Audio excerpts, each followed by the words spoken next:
A veces, a lo largo de la vida, de cualquier persona, surgen esos golpes de suerte que uno jamás podría esperar, pero la suerte puede ser mala o buena, dependiendo del punto de vista. Y en estos tiempos encontrar un fajo de billetes en el suelo no es un golpe de suerte, pero sí lo es encontrar cerillas o carne enlatada. El sonido de alguien escarbando entre los escombros de una silenciosa ciudad cubierta por la niebla delata la existencia de vida, un superviviente que llamaremos Joseph, el cual se encontraba enfundado en su traje especial confeccionado para este tipo de incursiones en solitario. De pronto, el oído de Joseph pudo percibir el sonido del martilleo de un arma, y en un instante saltó a tiempo para esquivar el disparo. Mala puntería, pensó. ¿Era un disparo de aviso? De entre la niebla, Joseph pudo ver la silueta del pistolero, que confiado estaba de pie en medio de la calle. Este exclamó en voz alta que quería agua. Joseph no respondió, esperó a que cometiera la imprudencia de acercarse más, ya que él también iba armado. El pistolero bajó el tono amenazante y dijo que si le daba agua, se marcharía y lo dejaría vivir. Joseph utilizó el espejo retrovisor que arrancó de una motocicleta hace años para este tipo de situaciones. El pistolero mantuvo las distancias, pero aún así pudo ver su rostro. Joseph se sorprendió, ya que pudo reconocer al pistolero, y susurró su nombre. Jimmy Stockage. Estuvieron en la misma clase en el instituto. Pequeños recuerdos llegaron a su mente, y no todos eran agradables. Pero a pesar de ello, Joseph llevó su mano a uno de los bolsillos dispuesto a sacar una botella de plástico llena de agua. Sin asomarse, lanzó el objeto hacia Jimmy, y éste se abalanzó, delatando su desesperación por saciar su espantosa sed. Joseph sonrió al pensar lo fácil que hubiera sido matarlo de un solo disparo. Jimmy bebió hasta que no dejó ni una sola gota. Su satisfacción contrastaba con su falta de gratitud, y no dudó en volver a apuntar con el revólver hacia donde estaba Joseph. «He de suponer que no estás armado», exclamó Jimmy. «Así que suelta todo lo que tengas y lánzalo si no quieres que te llene de plomo». Joseph sabía que debía ganar tiempo, y empezó a contar mientras le lanzaba algunos objetos de valor. 1, 2, 3, 4... Y mientras el desalmado esperaba a que Joseph dejara de lanzar objetos, algo comenzó a retorcerse en sus tripas. Un dolor intenso que crecía en su estómago como si poco a poco le estuvieran clavando un cuchillo. Este dolor lo hizo caer de rodillas al suelo. Un sabor amargo inundó su boca, la cual se llenó de espuma que le impedía respirar. Los espasmos le hicieron apretar el gatillo, pero ninguna bala salió. Sin duda, el agua estaba envenenada. Joseph, al descubrir el farol de Jimmy, salió de su escondite y se acercó lentamente a su agónico excompañero de instituto. Jimmy le lanzó una mirada, la cual estaba llena de desesperación, como si esperase que fuera a ser salvado por aquel misterioso encapuchado, al que había engañado, e incluso estuvo dispuesto a matar si no hubiera fallado aquella primera bala. Joseph no dijo nada. Se quitó la capucha y le mostró su rostro. Los ojos inyectados en sangre de Jimmy no disimularon en mostrar una expresión de asombro, pues éste tenía una máscara con el rostro de un muchacho que conoció en el instituto. En este momento Jimmy supo que no sería salvado. El silencio volvió a inundar las calles. Joseph recogió todo lo que había lanzado, además de los objetos de utilidad que llevaba Jimmy, que era bastante poco a excepción del revólver. Ese día Joseph tuvo suerte, pero Jimmy no. Antes de marcharse, Joseph dibujó la silueta de la postura en la que yacía el cuerpo de Jimmy, acompañado de un mensaje que decía: «Este es Jimmy Stockage». Intentó matarme 2 veces. La casa de Joseph se encontraba en las montañas, un lugar tranquilo al que hace muchos años llamó hogar. Le gustaba la soledad. De hecho, no tenía muchos amigos, por no decir ninguno. Antes de estar en esta situación, él era, por así decirlo, un muchacho peculiar. En el colegio ya era bastante poco sociable. No le gustaba jugar a lo mismo que los demás, pero tenía un gran talento para dibujar y destacaba bastante entre todos sus compañeros.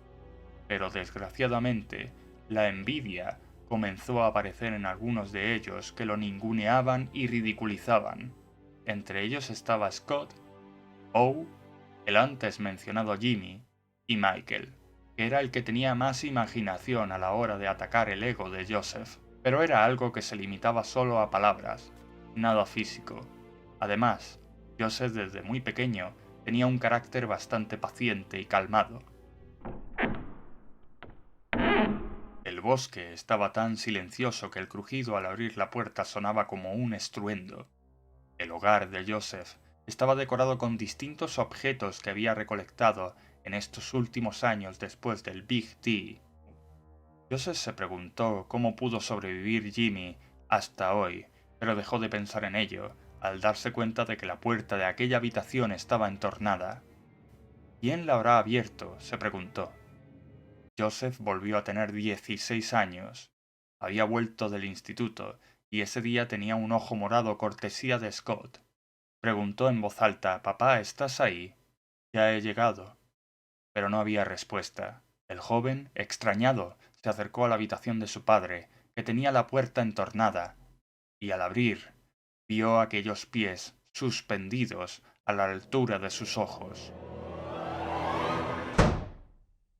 Joseph cerró la puerta del todo. «Te dije que te quedaras aquí y no salieras», gruñó alterado. No hubo respuesta. Solo el silencio. Se sentó en su desgastado sillón del salón y comenzó a quitarse su traje, dejando para el final su máscara. Con un suspiro, comenzó a despegar aquel trozo de lienzo de su rostro, que luego puso cuidadosamente sobre una mesa de madera que tenía cerca. Durante unos minutos simplemente disfrutó del silencio. Cerró los ojos y respiró profundamente, como si fuera un ejercicio de relajación que le hacía sentir en paz, hasta que intentó sonreír, y lo único que consiguió fue una extraña mueca en su desfigurado rostro. Pero antes no era así. Antes podía sonreír. Como era de esperar, cuando llegó al instituto destacó en artes plásticas y acudía a una academia para desarrollar su talento.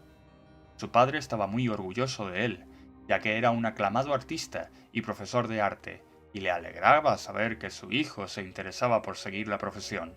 El padre de Joseph, llamado Boris, era un excelente retratista, pero nunca llegó a conocer a su madre, ya que desgraciadamente murió al dar a luz a Joseph.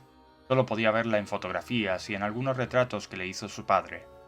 Boris simplemente le decía a su hijo que ella estaría orgullosa, pero en sus últimos años, Boris estaba sufriendo una extraña enfermedad que se estaba expandiendo en estos últimos años, cuyos primeros síntomas eran una parálisis en las manos que le dificultaba mucho pintar, y la última pintura que pudo realizar fue un retrato de su hijo, Joseph, sonriendo.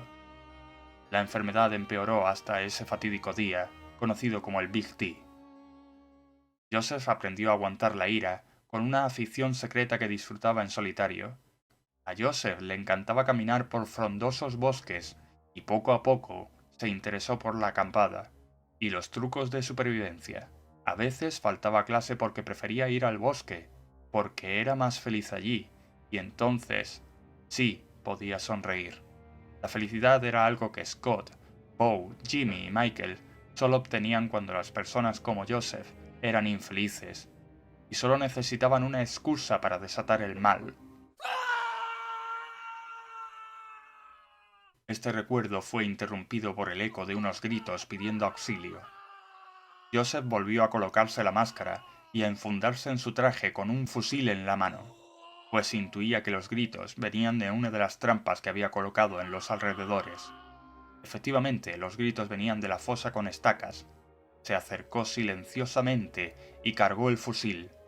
Pero antes de asomarse le preguntó: ¿Estás armado? El herido dejó de gritar y le contestó que no, y suplicó ayuda entre gruñidos de dolor. Finalmente Joseph se asomó para ver a aquel pobre desgraciado y simplemente no lo pudo creer. Poe Wildon, ex compañero de clase, se encontraba en la fosa con una estaca atravesada en su muslo derecho y otra en su mano izquierda. Joseph no podía creer que en un mismo día se encontrase con dos de sus abusadores de instituto y sin mediar palabra se alejó del foso. Poe comenzó a maldecir y amenazar a Joseph desde el fondo de aquella fosa.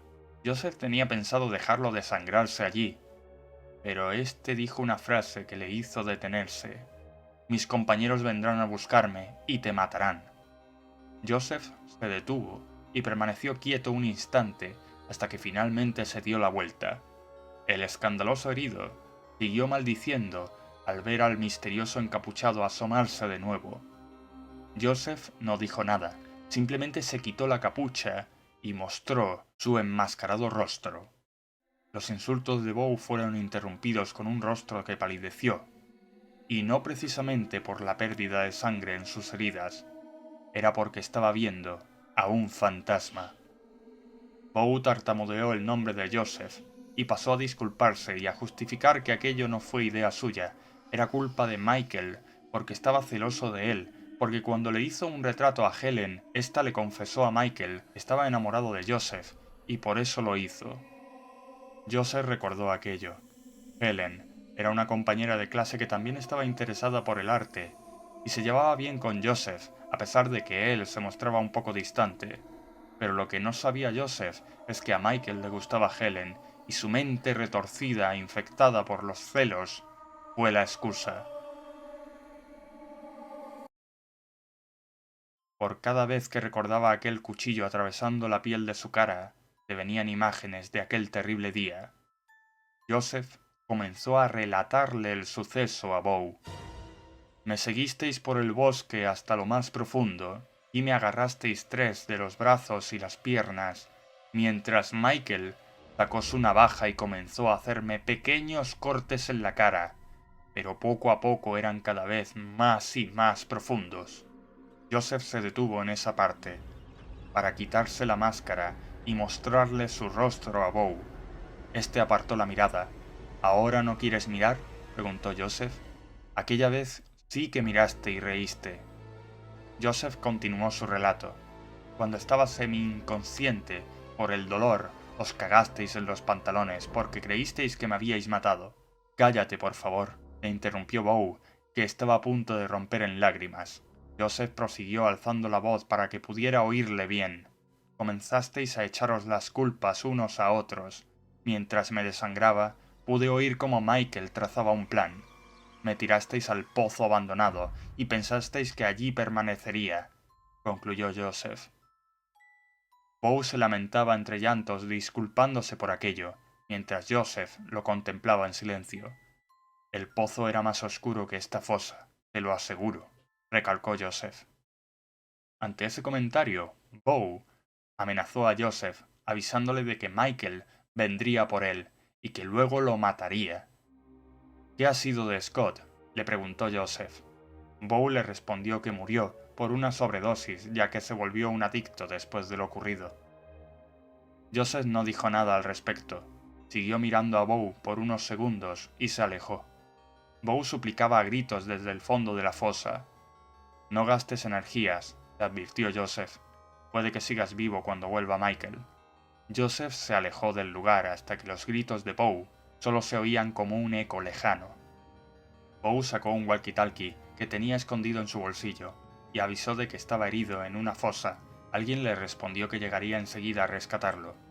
Posteriormente consiguió sacar con dificultad de su bolsillo algunos calmantes que ingirió como si fueran caramelos. Poe pasó a intentar sacar su atravesada mano izquierda sin mucho éxito, ya que cada movimiento abría más las heridas, y solo podía esperar a que alguien llegara a rescatarlo. El estruendo de algunos disparos sonaban a lo lejos. «Estoy aquí», gritó Poe varias veces. «¿Estás ahí, Poe?», preguntó una voz que reconoció al instante. «Sí, soy yo, Michael». respondió Bow con cierta alegría. Menos mal que has oído mis disparos, si no nunca te hubiera encontrado, añadió Michael, que se asomó por la fosa y al ver a Bow en semejante estado, maldijo con una expresión de desagrado. Bow le suplicaba que lo sacase de allí antes de que regresase Joseph. Michael dudó por un momento y le preguntó que a quién se refería. Bow le recordó lo que hicieron en aquel bosque cuando eran adolescentes. Michael miró a Bow impasible al abrir ese recuerdo que asumió que jamás volvería a mencionar. Michael regañó a Bow, diciéndole que ese tipo estaba muerto, que era imposible. Bow le recriminó asegurando que lo había visto y culpándole de la situación en la que se encontraba. Lo maldecía por haberle obligado a hacer tal cosa.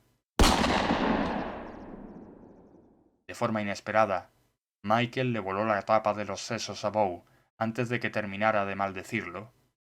Sintió una terrible indigestión que optó por decidir calmarla encendiendo un cigarrillo, pero antes de dar la primera calada comenzó a vomitar. Una vez liberado su estómago, decidió encender ese cigarrillo. El humo se expandía por sus experimentados pulmones de fumador, y al expirarlo comenzó a pensar y autoconvencerse de que esto debía ser un error y que Bow estaba alucinando por el shock. Pero aún así, en el caso de que fuera cierto, ¿por qué debía temerle? En todos los años que lo conocía desde el colegio hasta el instituto, Joseph jamás se había atrevido a defenderse. Era un cobarde, pensó. Jamás sería capaz de matarle. Seguramente estaba escondido como la rata débil que solía ser. No tengo nada que temer, dijo en voz alta. En este mundo yo soy de los fuertes, y yo soy el que sobrevivirá. Al terminar la frase, le dio su última calada al cigarro y lo escupió al suelo. En un milisegundo Michael pudo oír el silbido de algo que pasó rápidamente por su izquierda, que se clavó en un árbol que había cerca. Se trataba de una flecha. Rápidamente Michael se puso a cubierto detrás de unas rocas, recargó su fusil y esperó escuchar algún ruido que delatase la posición de aquel cazador. Pero el silencio era abrumador. «No es necesario llegar a esto. Podemos llegar a un trato. Traigo provisiones», gritó Michael esperando una respuesta, pero los segundos pasaban y no pudo oír nada. Michael asumió que esto solo se resolvería con uno de los dos muertos. «Supongo que Bow tenía razón. Eres Joseph, ¿verdad?», comentó Michael. «Me alegro de que estés vivo», mintió mientras esperaba que sonara convincente. «Ahora puedo disculparme. Me arrepiento muchísimo de aquello». Michael continuó con esa farsa hasta que fue interrumpida por otra flecha que impactó cerca del árbol donde se encontraba cubierto entre las rocas. Pero esta flecha venía con un mensaje y atada con un cordel. Con cautela, Michael pudo agarrar el trozo de papel en el que había escrito la frase «Sigue el cordel». Michael tenía muchas razones para no seguir esas indicaciones. Para empezar, porque estaba claro de que se trataba de una trampa, así que su primera opción fue intentar escapar. Su plan era zigzaguear entre los árboles colina abajo y desaparecer entre la maleza. Pero como si le hubiera leído el pensamiento, otra flecha se clavó cerca del árbol, con otro mensaje, que detallaba lo siguiente: «No intentes huir, hay trampas». Michael había caído en la cuenta de que podría acabar como Bow, y no quería morir así. Sabía que el cordel lo llevaría a una trampa, pero estaba anocheciendo, y sabía que no era buena idea perderse en el bosque de noche. «Está bien», gruñó Michael, «juguemos a tu jueguecito del gato y el ratón». Lentamente Michael salió de su escondite apuntando con el fusil a la espera de ver algún movimiento que delatase la posición de Joseph, pero cada vez era más difícil diferenciar algo entre los árboles. Con cautela comenzó a seguir el cordel, y este conducía hasta la casa de Joseph. Michael observó los alrededores, y conforme avanzaba, removía un poco el suelo con su fusil para comprobar si había algún tipo de trampa. Al llegar y subir al porche, se puso a cubierto al lado de una de las ventanas. En ese momento Michael sacó de su mochila con la mano izquierda un cóctel Molotov. Tenía pensado prender fuego a la casa con lo que hubiera dentro. Sacó una caja de cerillas, pero al intentar encenderlas, una flecha atravesó la mano que sostenía el cóctel Molotov, que se desperdició al romperse contra el suelo. Michael gruñó y maldijo al arquero, pero no duró demasiado pues varias flechas comenzaron a caer cerca de él. Michael comenzó a disparar a ciegas el fusil con su mano derecha mientras se escabullía por el lateral de la casa. Aprovechó el momento que estuvo cubierto para sacar la flecha que atravesó su mano. El dolor era intenso, pero más aún lo era la rabia que sentía, y mientras vendaba su mano con un trapo, maldecía y juraba que mataría a Joseph. Al menos sabía que no estaba dentro de la casa, así que rompió una de las ventanas con la culata del fusil y entró para fortificarse. Pensó que al menos estaría más seguro ahí dentro cuando anocheciera, mientras Joseph se quedaba fuera con los peligros del bosque. La casa estaba oscura, y solo la tenue luz que entraba por las ventanas iluminaba aquel lugar. Michael ojeaba por las ventanas con la intención de conseguir avistar al arquero. El silencio era total, hasta que pudo escuchar el crujido de una puerta. Frente a él se abrió la puerta de una habitación, y no dudó en disparar en su interior. El fogonazo del disparo le permitió ver la forma de algo, pero estaba demasiado oscuro, así que decidió encender algunas cerillas para poder ver. Del interior podían verse unos pies que colgaban, o mejor dicho, levitaban, pues la cabeza del dueño de esos pies comenzó a asomarse lentamente. Sin dudarlo, Michael volvió a disparar una y otra vez, hasta que ya no le quedaron más balas en la recámara. Maldición, tiene una de esas cosas encerrada en su casa, pensó Michael. Para comprobar si había acertado alguno de sus disparos, volvió a encender una cerilla. La última cerilla de su vida.